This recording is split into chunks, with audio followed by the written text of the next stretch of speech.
जय हिंद बच्चा लोग। एक नया रिडल, बहुत इंपॉर्टेंट रिडल है। एक बार इसको आप ट्राई कर लीजिए and then we will discuss. I hope आपने इसको ट्राई कर लिया है। Let us start discussing each and every point. यहाँ पे ए से लेकर जी तक क्या क्या पॉसिबिलिटीज हो सकते हैं। तो सबसे पहला चीज जो हमने स्टार्ट किया है वो है हाइड्रोकार्बन चैप्टर से लिया है एक रिएक्शन, वेरी वेरी इंपॉर्टेंट। ये बेसिकली एक रिएक्शन है अल्काइन में। अगर हम लोग HgSO4 और H2SO4 डाल देते हैं तो बेसिकली यहाँ पे एडिशन होता है वाटर का, और यहाँ पे वाटर जब ऐड होगा तो हमें मिल जाएगा OH, और यहाँ पे आएगा डबल बॉन्ड, यहाँ पे CH। ना बच्चों, ये जो रिएक्शन है अगर आपको पता है, दिस टॉटोमराइज कर जाएगा और हमें मिल जाएगा CH3COCH3। This is also method of preparation of ketone, है ना। ये हमें दिया हुआ है NCERT में। अब आगे देखिए, ये आपका ए है, तो अब मेरा पता है कि मुझे ए जो है वो स्टार्टिंग पॉइंट मुझे मिल गया एक कीटोन।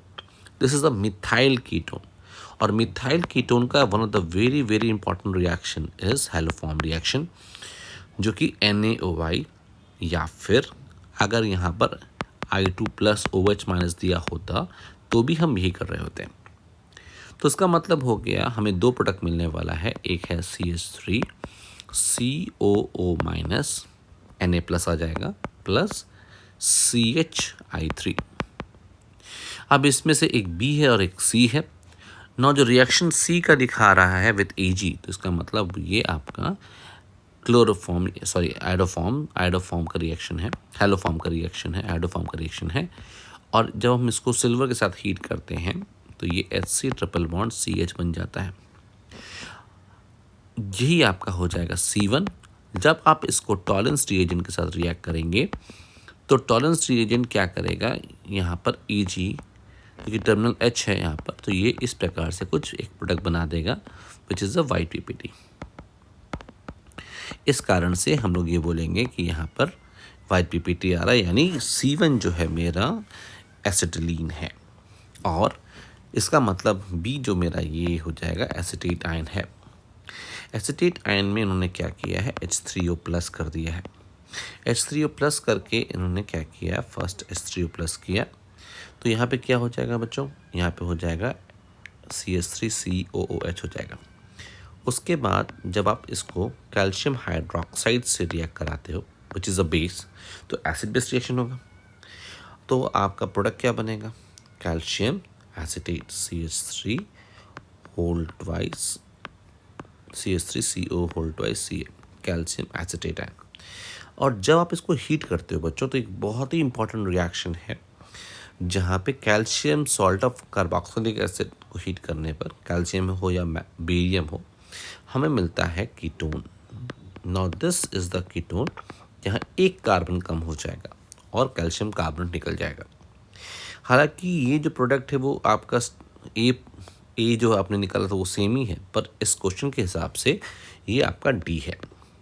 ठीक, अब यहाँ पर अगर हम लोग कॉन्क H2SO4 डाल देते हैं, H2SO4 basically conc acidic medium चाहिए और आप हीट कर रहे हैं, तो यहाँ पे क्या रिएक्शन हो सकता है, यहाँ पे रिएक्शन हो सकता है एल्डोल रिएक्शन हो सकता है, aldol in acidic medium.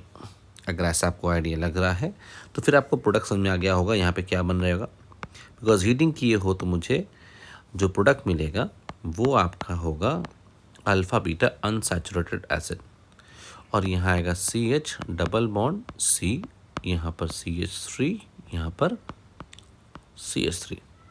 So this is my product, जिसको हम लोग बोलेंगे E। अगर इसमें आप LiLH4 डालते हैं फॉलोड बाय वाटर, तो हमें पता है कि ये क्या करेगा, ये आपके जो एल्डिहाइड कीटोन है उसको ये रिड्यूस कर देगा, जबकि अल्कीन जो है वो अनअफेक्टेड रहेगा। अब इसमें क्या किया गया, इसमें किया गया ozonolysis, and that too reductive ozonolysis. देख रहे हैं जिंक दिख रहा है, इसका मतलब रिडक्टिव है।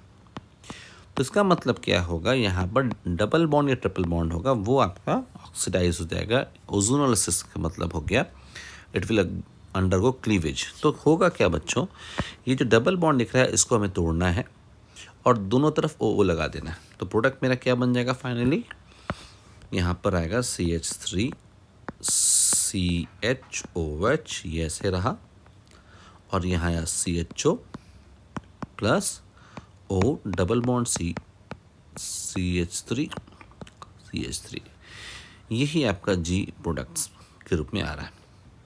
Okay, this is the final product that we can expect. तो देखो कितने अच्छे से हम लोगों ने इसको रिवाइज कर लिया, स्टार्टिंग फ्रॉम टर्मिनल अल्काइन हम लोग ने वहाँ से स्टार्ट किया, और हम लोग एल्डोल कंडेंसेशन भी हम लोग की एसिडिक मीडियम में, हम लोगों ने हेलोफॉर्म भी किया, ओजोनोसिस भी कर लिया। So this is how we can बोलते हैं ना revise the concepts very well through riddles. I hope एक एक पॉइंट समझ में आ गए। ऐसे और बहुत सारे रिडल्स हम लोग करते रहेंगे। So keep watching and keep practising. एक ही तरीके से आप ऑर्गेनिक को मास्टर कर सकते हो अगर हम लोग लगातार इसको प्रैक्टिस करते रहें। कुछ रिडल्स में आपको दिक्कत होगा, लेकिन जैसे जैसे हम लोग नॉट ओनली 5-10, हम लोग जो 50-60 कर लेंगे, हर दिन एक एक रिडल करेंगे, तो आपको फिर ये चीज़ मास्टरी हो जाएगा। Okay, so take care, bye.